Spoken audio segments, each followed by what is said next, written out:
I want to talk a little bit, a story we kicked around in our meeting earlier today, which is the role that corporate America has played in shaping what ultimately is public policy with respect to the virus. And Shauna, last night we saw McDonald's say that they had paused some of their plans to restore indoor dining at locations. And it's in accordance with what states want to do, various municipalities want to do. But it seems time and again that corporate America is being slightly, if not significantly more proactive than we've seen governments be when it comes to rules they're putting in place in their establishments.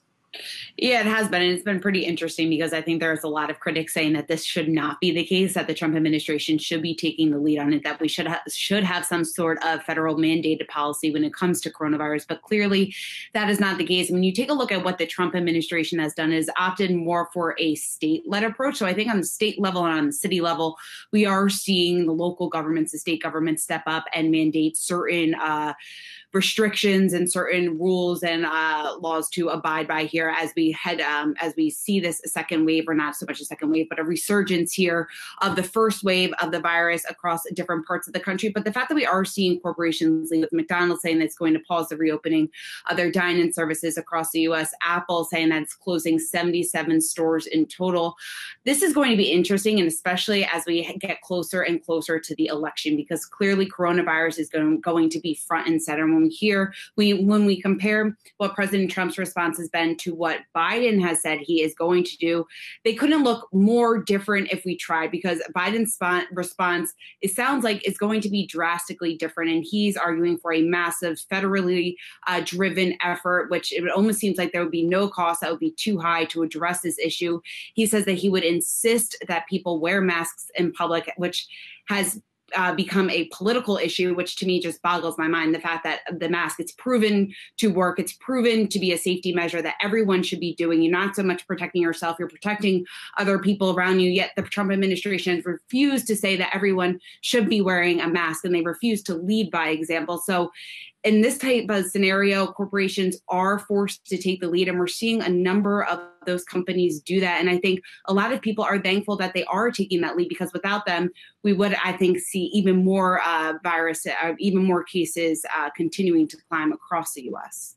Shauna, Miles, my blood is boiling when I think about this. And I think every day we're, of course, mired in this, and we're keeping up with all the latest updates. And I think earlier today on The Move, we spoke with an economist from BNP Paribas based in London. And I asked him what his conversations were like with colleagues, not only with his counterparts in the US, but across Europe. And he said, I always struggle to describe America to Europeans. And all that I have to do in this case is just show them what's happening with the mask debate.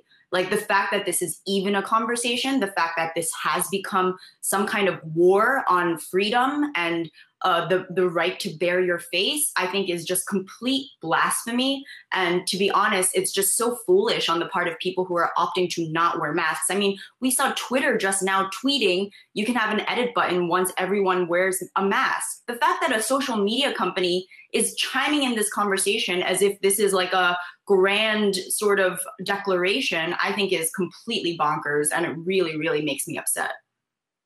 Melody, I'm going to just tag on to what you said and actually tie in what Shauna said as well. It's something that we've been noticing for sure.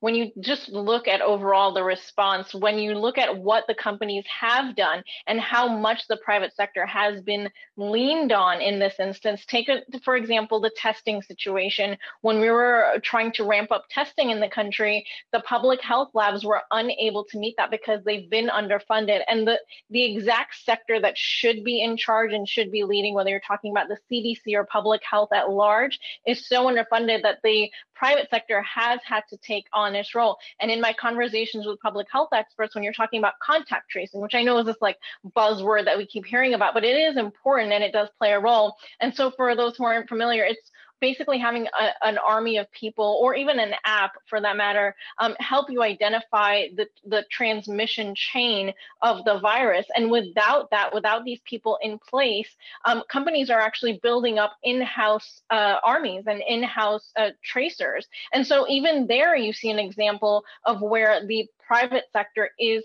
stepping up. And so I think going back to your point, Shauna, this is something that people are noticing, and it's important because we've also seen that in the larger discussion, right, about health disparities, about racism. You're also seeing that response come very strongly, and interestingly, sort of an unprecedented response from that. And then also to your point, Melody, about overseas, we heard from Centene CEO earlier, Michael Neidorff, about how they're moving out of St. Louis.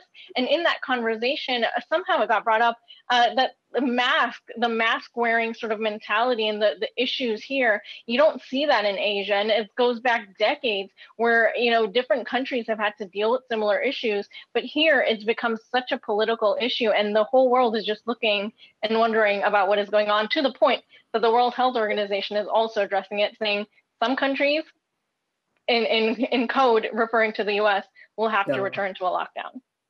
And I think we were talking this morning about the comment that went viral. Jan Hatzius's note earlier this week that we can have 5% of GDP saved by people wearing masks. And look, Goldman Sachs is a very reputable firm, but I didn't realize Goldman Sachs was explicitly setting what is essentially policy. We now have Chamber of Commerce just in the last hour saying that they are encouraging all their members to make statements on mask wearing. And I mean, I think we've all felt it during our lifetimes. The private sector has more import than the public sector, but that's all fun and well when you're just talking about, the stock market. It's a different thing when we're talking about public health. But here we are. So these are the sets of tools we have. State capacity doesn't really exist, but I guess we'll all figure out what it looks like over the next year or so. All right, Anjali, thanks so much for joining the conversation. Have a great weekend. You too. Hey investors, Zach Guzman here. Are you interested in learning more about the markets and getting the latest financial news? Well, then click right here to subscribe to our Yahoo Finance YouTube channel. Get the latest up-to-the-minute market analysis, big interviews in the world of finance, and information on how to manage your money every day wherever you are.